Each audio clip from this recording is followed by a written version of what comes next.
안녕하세요 여러분, 윤주부입니다. 오늘은 봄맞이 청소를 해볼 건데요. 그냥 청소가 아니라 다이슨 전문가들의 지침을 반영해서 정말 제대로 또 효율적으로 청소를 해보고 관련 내용을 공유드리려고 해요. 아마 이 영상을 끝까지 보시면은 청소하시는데 많은 도움이 되실 거라 생각해요. 저도 이 영상을 기획하고 촬영하면서 좀 더 효율적인 청소 방법, 또 먼지가 잘 쌓이는 곳, 이런 것들에 대해 좀 더 구체적으로 알게 돼서 되게 좋은 시간이었어요. 저는 오늘 무선 청소기를 사용해서 봄맞이 대청소를 해볼 건데요. 제가 오늘 사용할 제품은 다이슨 디지털 슬림 플러피 플러스 모델입니다. V11의 기술을 집약해 더 작고 가벼워졌기 때문에 여기저기 들고 청소하기에 참 괜찮은 제품인데요. 총 6가지 툴이 있어서 상황에 따라 적합한 툴을 골라서 사용할 수 있었습니다. 상황에 맞는 청소기와 청소 도구 선택만으로도 효율적으로 청소할 수 있다고 합니다. 실제로 무선 청소기와 이런 키트들이 있어 청소에 많은 도움을 준다고 생각해요. 그럼 이제 청소를 시작해 보도록 하겠습니다. 미생물 학자인 다이슨의 카렌 홀리만은 우리 집에 어디에 먼지가 많은지, 또 그곳을 어떻게 청소해야 되는지 알려주시는데요. 먼저 침구와 매트리스를 꼭 청소해야 하는 곳이라고 알려주시더라고요. 우리 피부 각질이 많을 수밖에 없어서 각종 진먼지 진드기가 많다고 해요. 카렌은 고온에서 침구를 세척해야 알레르기 유발 물질을 제거할 수 있어서 60에서 90도로 세척하기를 권장해요. 그래서 저도 그렇게 했습니다. 매트리스는 청소기를 활용해서 청소하는 걸 제시하고 있어요. 이때는 성능이 어느 정도 뒷받침되는 제품을 사용하라고 합니다. 그렇지 않으면 이 진먼지 진드기라던가 초미세먼지 같은 게 다시 다 밖으로 나올 수도 있겠죠. 사실 침구에 진드기 많다는 말은 많이 들어봤고 알고 있었지만 그래도 귀찮아서 청소를 잘 하지 않았던 곳인데요. 우리 집 진먼지 진드기의 주요 서식처가 매트리스일 것 같아 이제 신경을 좀 써보려 해요. 또 다이슨 엔지니어인 톰 맥베이는 천천히 두세 번 같은 곳을 지나가는 걸 권장하더라고요.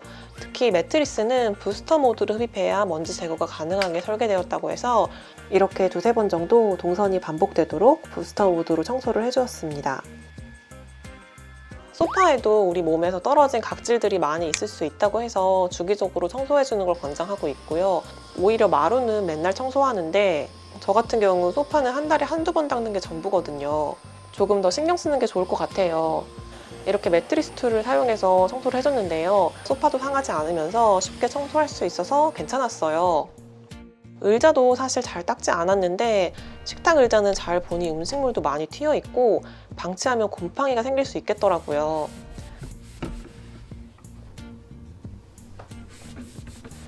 또 음식물이 자칫 많이 묻을 수 있는 곳인데요. 바로 부엌 찬장 위예요. 이곳은 사실 마음먹지 않으면 청소를 잘 안 하게 되더라고요. 직접 입으로 들어갈 수 있는 먼지가 쌓일 수 있으니 관리해주는 게 좋다고 해요. 커튼 같은 경우 주기적으로 세탁하기가 좀 번거롭잖아요. 그럴 때는 이렇게 청소기를 밀어주는 것만으로도 먼지가 많이 탈락된다고 해요. 매트리스와 마찬가지로 필터 성능이 괜찮은 청소기를 사용하시는 게 좋겠죠. 먼지가 쉽게 붙을 수 있는 곳이고 창문 앞이라 바람이 불면 먼지들이 날아올 수 있겠더라고요. 블라인드에도 은근히 먼지가 잘 쌓이는데요. 걸레를 사용하셔도 되고 저는 컨비네이션 툴을 사용해서 먼지를 제거해 주었습니다. 그리고 벽은 사실 저는 한 번도 청소를 해볼 생각을 한 적이 없는데요. 벽도 젖은 천이나 헤파 필터가 달린 진공 청소기를 사용해 청소하는 게 좋다고 해요. 방치하면 곰팡이가 자라는데 영양 공급원으로 작용할 수 있다고 하니 자주는 힘들어도 주기적으로 청소해주는 게 좋겠죠. 그리고 조명은 열이 발생하기 때문에 먼지를 태워 매우 안 좋은 유기화합물까지 일으킬 수 있다고 해요. 사실 조명도 1년에 한두 번 청소할까 말까 한 곳인데 조금 더 세심하게 관리해줘야겠다고 생각했습니다. 부엌 선반은 항상 문이 닫혀 있어서 그런지 생각만큼 먼지가 많지는 않았지만 이곳에 먼지가 많다 보면 자연스럽게 음식에도 먼지가 잘 쌓일 것 같아서 깨끗하게 청소를 해주었습니다. 높은 곳이나 구석진 곳처럼 청소를 잘 하지 못하게 되는 부분도 무선 청소기가 가벼워서 비교적 쉽게 할 수 있었어요. 서랍도 은근히 먼지가 많이 쌓이는데 청소를 잘 안 하게 되는 곳인 것 같아요. 이것도 옷을 보관하는 순간 바로 먼지와 섬유 조각이 쌓일 수 있어 진먼지 진드기의 서식처가 될 수 있다고 합니다. 분기에 한 번이라도 청소를 해주시는 게 좋을 것 같습니다. 아이 장난감 수납장도 먼지가 정말 많더라고요. 이곳은 잡다한 것들도 많이 넣고 뚜껑도 없어서 먼지가 깊숙이 박혀 있었어요. 이렇게 크레비스 툴로도 어느 정도 제거가 되긴 했지만 모가 굵은 스터번 더트 브러쉬를 사용하면 굳은 먼지도 쉽게 제거할 수 있었습니다. 드레스룸은 옷이 많다 보니 먼지가 많을 수밖에 없는 곳이잖아요. 이곳도 집먼지 진드기가 많이 있을 수 있는 곳이라 조금 더 세심하게 관리가 필요한 곳이라고 합니다. 그리고 마지막이 마루 바닥이에요. 다이슨의 칼에는 이렇게 여기저기 먼지를 털다 보면 바닥에는 다시 먼지가 쌓였을 수 있기 때문에 마무리로 마루 청소를 하라고 합니다. 마무리로 청소기의 먼지통을 비우시고 필터를 세척해 주시면 되십니다. 다이슨의 엔지니어 톰 맥베이는 정기적으로 잘 관리해주면 청소기를 더 오래 사용할 수 있고 장기적으로 시간과 비용을 절약해 줄 것이라고 합니다. 여기까지 청소를 해봤는데요. 여러분, 이게 끝이 아닙니다. 제가 이렇게 청소를 하고 이 먼지들이 과연 어떤 성분으로 이루어졌는지 알 수 있는 기회까지 생겼어요. 바로 다이슨 코리아와 서울대 보건대학원의 한국 가정의 집먼지 특성이라는 주제의 공동 연구가 진행되는데 저희 집 먼지를 샘플로 보내게 됐습니다. 저희 집을 2주 동안 청소기로 구석구석 청소하면서 먼지를 모았어요. 2주 동안 모은 먼지들을 보내주신 지퍼백에 이렇게 담아주었습니다. 며칠 후 조사원님들께서 저희 집에 방문해 주셨고 청소기에서 나온 이 먼지들을 전달드렸습니다. 또 저희 집 침대 매트리스에 있는 먼지들까지 직접 수집하시고 수거해 가셨어요. 이 먼지들을 가지고 가셔서 이제 성분을 분석해 주신다고 합니다.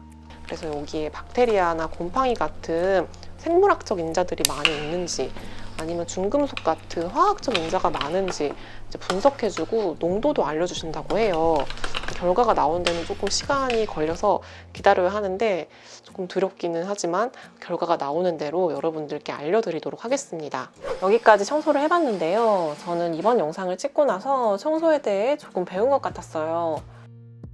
원래는 마루 바닥 청소기 돌리는 데만 되게 집중을 많이 했는데 그보다 더 신경 써야 할 곳들이 많이 있고 또 그곳들을 청소하는 게 생각보다 그렇게 어렵고 특별한 일이 아니더라고요. 적어도 소파나 매트리스, 의자 정도는 좀 더 신경 써야겠다 생각했습니다. 예전에는 이렇게 구석구석 청소하는 게 거의 걸레를 사용했던 것 같은데 이제 무선 청소기가 있으니까 훨씬 수월한 것 같아요. 특히 이 디지털 슬림 같은 경우는 좀 무게가 가볍고 더 얇기 때문에 여기저기 쑥쑥 들어가고 마루 바닥뿐 아니라 집 전체를 청소하는 게 되게 수월했어요. 여러분들 덕분에 다이슨과 함께 이렇게 유용한 컨텐츠도 찍어볼 수 있었는데요. 도움이 되셨으면 좋겠습니다. 다음에 저희 집 먼지는 어떤 성분으로 이루어져 있는지 결과를 가지고 또 찾아뵙도록 하겠습니다. 여러분 안녕히 계세요.